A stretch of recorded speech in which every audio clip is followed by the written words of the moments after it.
এই দুনিয়ায় তারাই বেশি চায় যাদের ধন দৌলত আর সম্পদের অভাব নয়। তাদের এতই বেশি রয়েছে নিজেদের মনে রাখার সাধ্য নাই। গরিবের হক মেরে তাদের ভুলভাল বুঝিয়ে সমাজে ভালো থাকতে চায়। ভোগ করতে করতে তারা ত্যাগের কথা ভুলেই যায়। গরিবকে নিঃস্ব করে তারা কেমন করে সুখ খুঁজে পায়।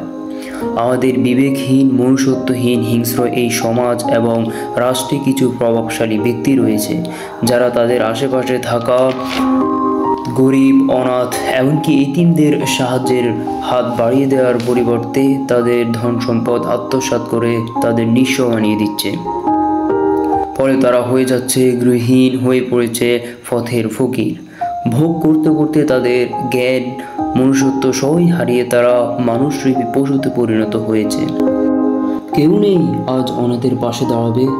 যত অত্যাচার শুধু দুর্বলদের উপরে। তাই তো কোনো এক খ্যাতিমান গায়ক মধুর কণ্ঠে গেয়েছিলেন,